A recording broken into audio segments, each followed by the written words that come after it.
que haja um conflito e uma divisão de forças no campo inimigo, tá? E que essa revolução daqui seja acompanhada por uma revolução num país mais avançado que possa se juntar conosco. O sonho deles era a Alemanha, tá? E de fato, vamos dizer assim, esse grupo, essa nova geração que está lá na Rússia, tá? Parte deles está dentro da Rússia sempre. Outros ficaram transitando pela Europa Ocidental, exilados, alguns iam para a Sibéria, tá? Tem dois tipos de gente ali que vai ser interessante. Um tipo de gente que é um militante nacional, geralmente mais próximo assim do campesinato ou de um operário recém-constituído, tá? Mais básico e que em geral não sai da Rússia, preso ou na clandestinidade. E tem um grupo de quadros mais intelectuais, mais conhecidos e visados pela polícia, tá? Que frequentemente tem que fugir do país e ir para outros lugares, tá? E ser exilado em outras regiões. Então, esses militantes bolcheviques, tá? Eles vão ter um homem articulador das duas tendências, que era um pouco uma síntese das duas linhas. Ele era suficientemente russo e suficientemente cosmopolita, tá?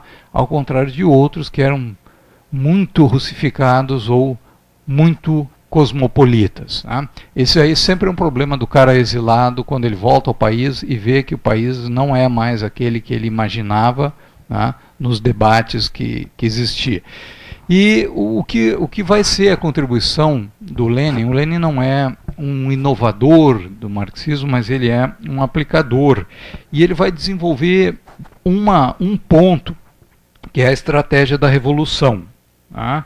Ele vai ter a ideia que nas condições russas teria que ter uma vanguarda, teria que haver a indução da consciência para a população, porque nada garantia que, se o domingo apresentasse algumas condições objetivas, que as pessoas iam deixar de assistir o Faustão ou aquelas dançarinas com pouca roupa de graça na televisão, tá? Então ele achava que o problema da consciência também era um problema que não podia ser deixado a um espontaneísmo. E do que ele diz isso? Ele diz isso de algumas experiências que a Rússia teve anteriormente, de vários grupos revolucionários que teve na Rússia, de outra natureza, como os populistas russos, que eram jovens muito idealistas, que se articulavam e diziam, não, a revolução na Rússia será feita pelo camponês. O cara mais pobre, mais explorado é o camponês, tá? E eles se vestiam, iam nos brechó, compravam, não precisava deixar a barba crescer, porque todo mundo usava a barba lá, deixavam crescer a barba, vestiam uma roupa de brechó e iam viver no meio dos camponeses para injetar-lhes a consciência, né? Os camponeses chegavam lá e viam aqueles caras estranhos ali, sabe? Tomavam a bebida sem se babar todo, não tinha frieira, nada, então. E lá precisava para o delegado, ó, o delegado chegou um pessoal muito estranho aí, sabe? Fica de olho aí e tal. Então os próprios camponeses delatavam os seus amigos, né, de revolução, porque eles não tinham essa noção. Então isso mostrou assim, olha, não há uma consciência que possa aflorar claramente. E mais, o Lenin intuiu o seguinte, a classe camponesa na Rússia, ela tem milênios de desejo de acesso à terra. Então vai ser meio difícil eu pegar e fazer direto uma agricultura socialista, porque vai ser estranho explicar para eles que nós vamos quebrar com o poder dos nobres, tirar a terra dos nobres e dar para o Estado, onde eles iam trabalhar em cooperativas, que fosse. É um estágio difícil dele entender. E já estava começando na Rússia, desde a libertação da servidão que se deu no final do século XIX, essa reforma agrária. E a noção de hegemonia é importante também, desenvolvida pelo grupo, e a ideia do perigo da contra-revolução e do imperialismo. Então, ou seja, ela é uma análise que está completa para fazer o teste. E o teste se deu em 1917, quando a Rússia realmente está sofrendo duramente os efeitos da guerra. Esse grupo, na hora vamos dizer assim, de atuar, isso aí estava levando também à produção de obras de pensamento durante a luta que se mantinha. E tem uns autores, tem dois autores, infelizmente esses livros estão em inglês, o Marxismo Depois de Marx, de um conhecido marxista inglês, David MacLean, e um outro que é o século XX marxista, editado, organizado por dois, David Glaser e David Walker, e que mostram o seguinte: nessa época que o marxismo ele começa a ser um instrumento mais poderoso pelo seguinte: na véspera da Primeira Guerra Mundial, a social-democracia, a esquerda, ela estava começando a conquistar o poder no parlamento. Na França, inclusive, poucas semanas antes da guerra, pela primeira vez a esquerda conseguiu um número de deputados que, com uma coalizão com outros partidos menores, eles poderiam assumir o governo. E não por acidente, estoura a guerra, e o governo que ali estava, que devia passar bastante, agora estamos em guerra. Agora é uma hora da união de todos e não da mudança de governo. Então eles ficaram chupando o dedo e não assumiram o poder. E a Alemanha também, ela se preocupava com o crescimento que tinha. A social-democracia alemã ela ia se moderando. É bem verdade que ela tinha uma ala, Rosa Luxemburgo, Karl Liebknecht, eram realmente mais críticos, mas ela ia se moderando, mas só que quanto mais ela se moderava, mais ela crescia eleitoralmente. E evidentemente que os empresários e os donos do Estado, a burocracia do Estado, via menos assim a intensidade do vermelho do que o tamanho da bancada. Então eles ficavam preocupados que eles viessem fazer as reformas. E embora sempre se diga, a partir do discurso do poder, que o objetivo é não deixar que quebrem a democracia, não é verdade. O objetivo é não deixar que se distribua a renda. Se distribui o pecado é distribuir a riqueza.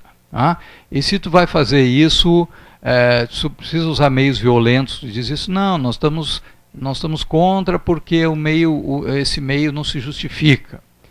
E se tu está conseguindo isso pacificamente, consegue até no voto, vem um golpe de Estado, uma repressão, o Allende que o diga. Essa é a questão, basicamente. Então, houve uma espécie de divisão que eles chamaram assim de marxismo de esquerda e marxismo de direita, entre aspas. O marxismo de esquerda ele está com a Rosa Luxemburgo, o Trotsky, outros. Ele é revolucionário, ele é libertário, ele é conselhista, ele é antiparlamentar, ele é vai ser anti-Stalin, embora o Trotsky fosse considerado por várias correntes muito leninista. Ou seja, o Trotsky não era diferenciado ali, ele foi um personagem que esteve presente também como Stalin em pontos importantes da conquista do poder em 1917, inclusive como fundador do Exército Vermelho e como o homem que reprimiu o levante de Kronstadt com bastante força. E o marxismo de direita, Kautsky, Bernstein, mencheviques, previa mais a ideia de democracia e transição gradual ao socialismo. Então, vamos dizer assim, nós vemos que as realidades elas influenciam muito.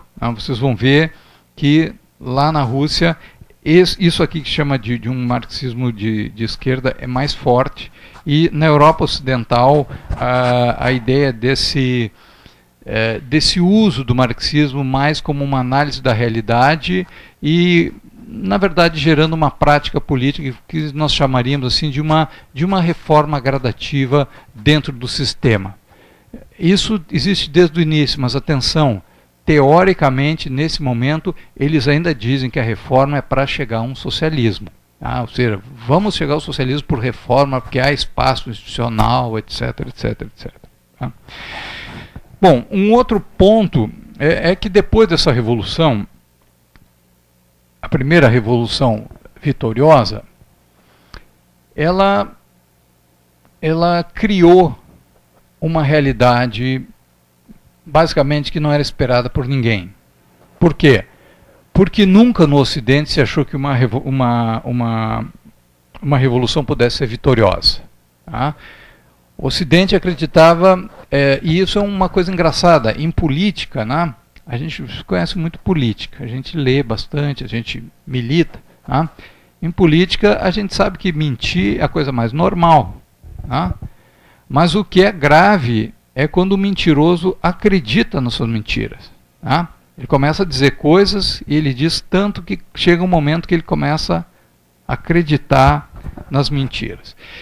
E, na verdade, eu acho que houve, da parte das elites governantes e economicamente dominantes do Ocidente, um tal desprezo pelas teorias marxistas. Eles se preocuparam tanto em denegri-la. Né? Claro que criaram mecanismos contra, como o nacionalismo, como uma série de formas de cooptação daqueles militantes mais consequentes. Isso é desde sempre. Isso é desde sempre. Cooptar a vanguarda é uma tentativa feita. Tá? Os americanos no início não fizeram muita coisa com o Fidel. Eles não, seja um rapaz aí, daqui a pouco é nosso. Mas o Fidel é galego, né? Descendente da Galícia, lá, que são os caras que têm a cabeça mais dura. Não teve Cristo que dobrasse ou convencesse a se vender como outros tinham se vendido, porque houve outras tentativas antes e em quantos lugares nós não vimos isso acontecer. O sistema é um jogo permanente de luta política. Então, eles não acreditavam que fosse possível essa vitória. E quando essa vitória aconteceu, eles acreditaram que isso era passageiro. Que poderiam... os alemães mesmos fizeram um acordo de paz com eles durante a guerra para pegar todas as tropas e jogar contra os franceses e ingleses e os americanos que estavam entrando para conseguir um acordo de paz vantajoso. Ele disse assim, depois nós voltamos lá e acabamos com essa meia dúzia de fanático que está lá. Doce ilusão. Eles foram para lá, perderam a batalha e foi na Alemanha que implodiu. Quase teve uma revolução quase vitoriosa na Alemanha, em vários países europeus, uma onda varreu a Europa, tá? E foi aí que foi criada a Internacional, né, uma terceira internacional, para articular esses movimentos e tal, num processo revolucionário. E é aí que veio, vamos dizer assim, inclusive começa a surgir um novo tipo de regime político. O Ocidente, que marchava para aquela ideia do parlamento, né, de uma democracia e tal, em os países que estava mais perigoso, houve uma recomposição política e surgiu o fascismo. Tá? E o fascismo ele aparece para esmagar isso. A igreja, que vinha só perdendo fiéis, perdendo importância, quando acontece a revolução, a igreja ela se encontra de novo com uma causa. O demônio desceu à terra e agora nós temos uma razão de existir. E ela vai se engajar profundamente e as elites elas vão resgatar uma aliança com as igrejas, né, que basicamente procuravam trazer essa ideia da questão da religião como oposta ao comunismo. Essas revoluções todas elas vão ser esmagadas em sangue, né? Mas a consequência também inesperada é que na Rússia a revolução sobrevive. Houve uma intervenção de várias nações. Agora aí vem um problema, né? É um problema curioso, assim.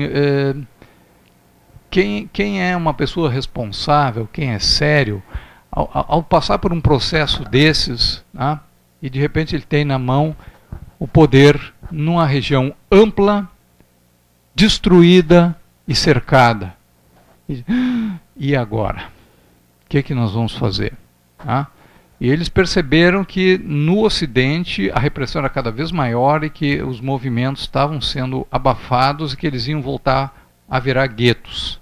Os novos partidos comunistas constituídos a partir da ala esquerda da social-democracia, aqueles que foram contra a Primeira Guerra Mundial, os que votaram contra o seu governo e foram para a cadeia, a Rosa Luxemburgo, Karl Liebknecht, todo um grupo de pessoas muito consequentes passou toda a guerra na cadeia por antipatriota. Por quê? Porque não quiseram votar créditos para armar os seus operários para lutar contra os operários do país vizinho. Isso aconteceu na França e em vários outros lugares. Esses caras estavam vivos depois para fundar os seus partidos.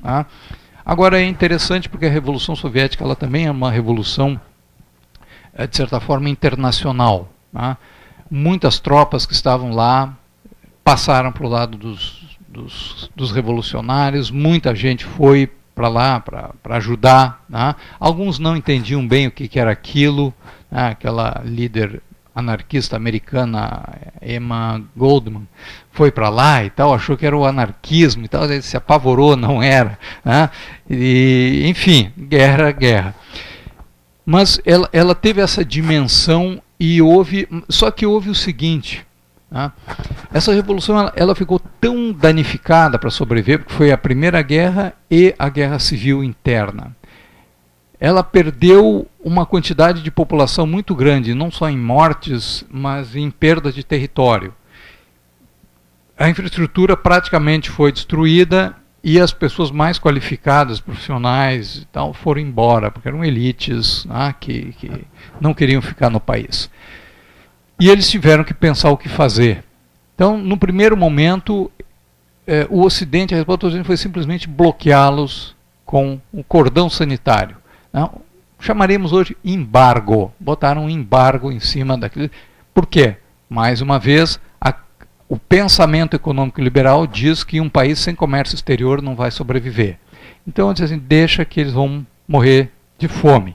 E mais, o governo teve que fazer um recuo tático chamado NEP. Ele teve que devolver terra aos camponeses, devolver algumas empresas para fazê-las funcionar quando isso era possível. E aí ocorreu um processo complicado, porque a revolução feita em 17, ela era uma revolução ainda pela metade.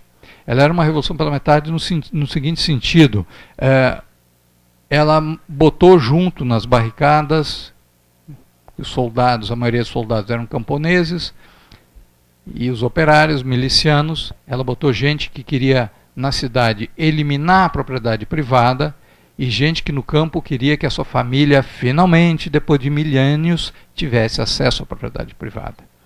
E é óbvio que essas duas forças elas iam se embater mais cedo ou mais tarde.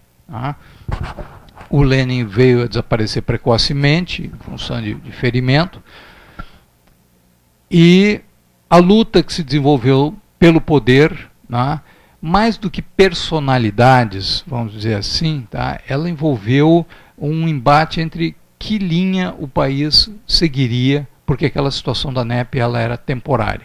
Então eu diria assim que com o desaparecimento de alguns elementos, primeiro o partido ele desaparece porque ele vai para o exército e para a administração, e ele é inchado com um militante novo, e a gente sabe, aí não vamos falar nomes de nada, mas esses inchaços, eles sempre trazem trigo e muito joio também. E aí dá problema depois. Dá problema. Tudo que é fácil demais dá problema. E um partido que ganha é um partido que recebe adesão imediatamente. A pessoa diz, já que o comunismo é inevitável, relaxa e aproveita, vamos pegar um cargo aí, porque a gente já tem o segundo grau, eu tenho faculdade, eles vão precisar da gente, e entram. Mas qual é a cabeça daquela pessoa? O que ela pensa? Claro, tem gente que não pensava nada, mas durante aquele processo ocorre uma coisa bonita na humanidade, que às vezes que a humanidade ela sofre de uma espécie de catarata, a ideologia, os costumes, as coisas dão uma catarata nas pessoas. Agora, há certos momentos históricos que as pessoas se movem que é como uma cirurgia de catarata. Tem gente que entende as coisas, às vezes, em 2 semanas, tudo aquilo que a incomodava passa a ser compreendido. E aí eu diria assim, quem acha que o Marx é economicista, então, leia aquela coisa do 18 Brumário, Lutas de Classe na França, e vejam como ele sabia fazer uma análise do político, do cultural, do social. E ele via como é que as pessoas, ele chega até a noção do indivíduo, vê assim, olha, o que esse indivíduo representa aqui, nessa história. Então, vou dizer assim, os bons marxistas, eles são assim. O marxismo insistiu muito nessa coisa da economia, porque ninguém acreditava que a economia podia ser a base da estrutura social. Então, ele trabalhou muito com isso. A gente nunca escreve, nunca diz o que quer. É que nem numa entrevista, pô, tu vai ser entrevistado, na verdade que eu leio um duelo, onde tu vai com um canivete e o cara vai com um sabre, porque ele que te pergunta. Então tu tem um raciocínio, tu tem uma ideia, tu quer desenvolver, mas o cara te encurrala com uma pergunta, tá, mas como é que vocês fizeram isso? Aí tu tem que desfazer o que ele fez e ir adiante. Então é muito difícil, Então o bom marxista ele tem essa capacidade de ouvir, de aprender.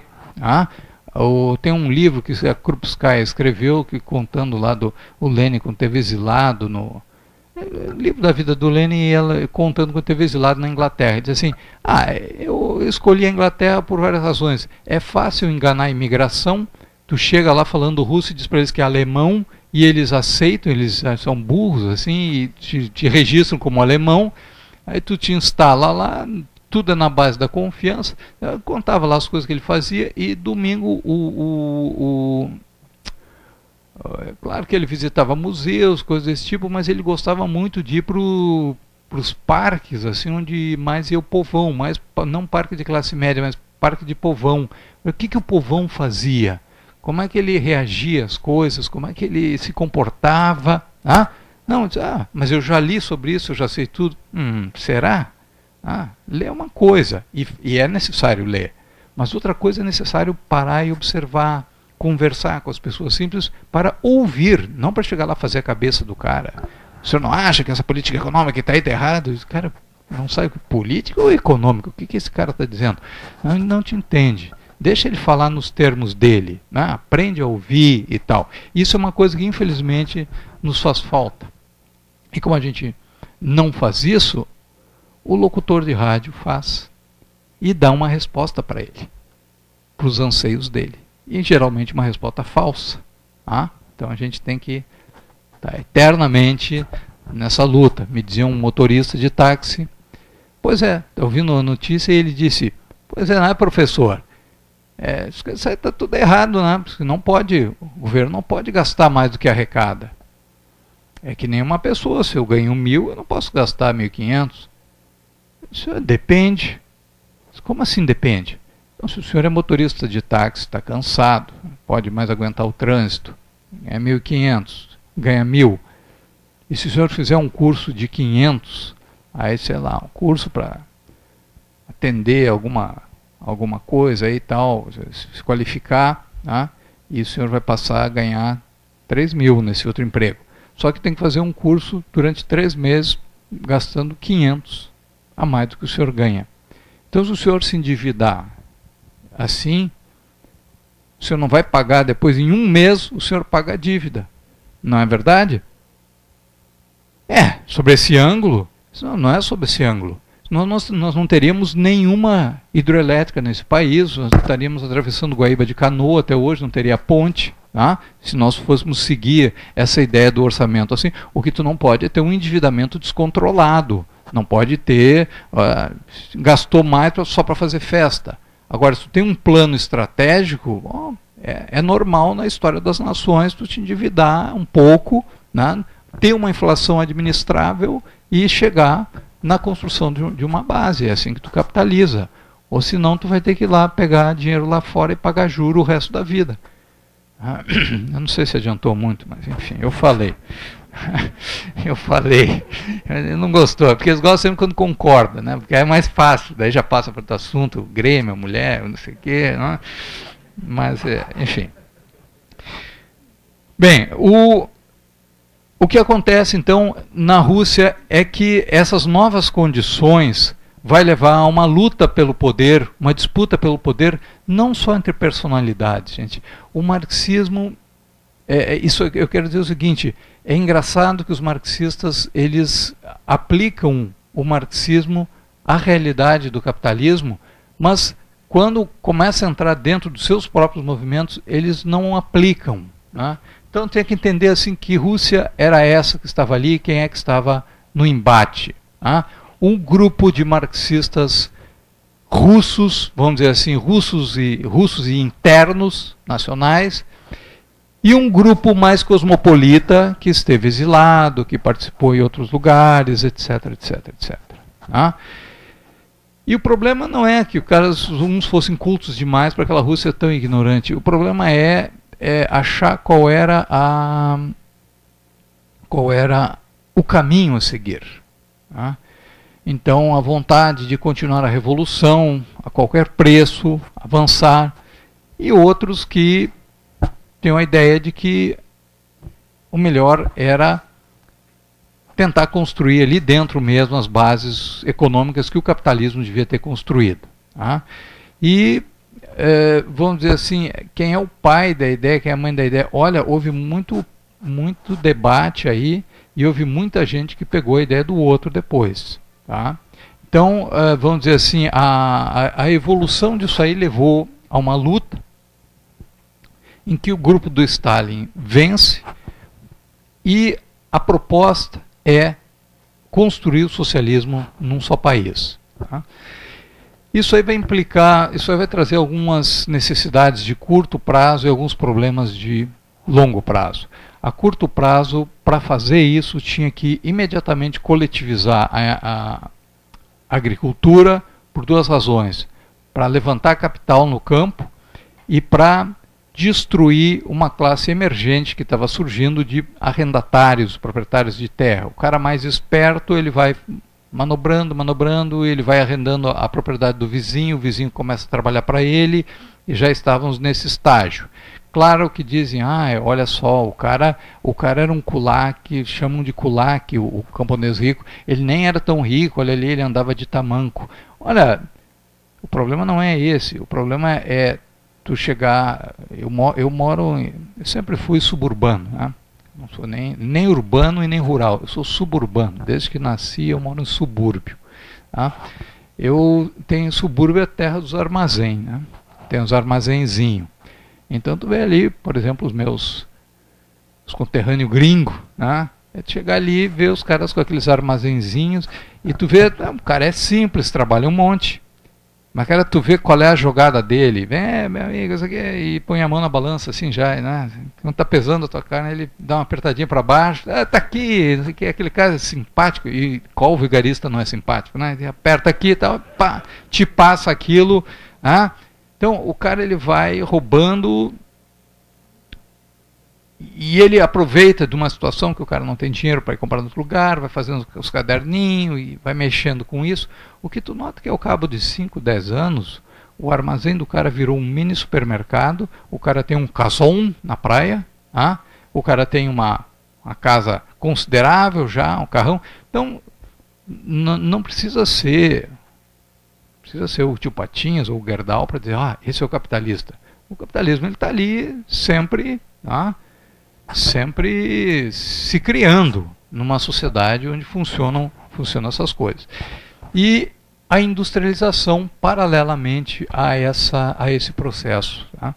Então, esse foi um processo tremendamente doloroso, porque ele foi um processo, não um processo técnico de transformação da agricultura apenas, ele foi um choque político-militar, né, daqueles aliados rivais que tinham feito 17.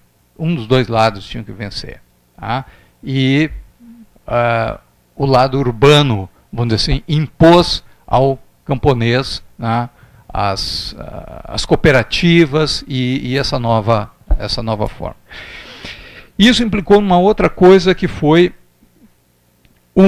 uma coisa que o partido tinha mandado alguém estudar a questão das nacionalidades para rebater as teses do Império Austro-Húngaro. Tá?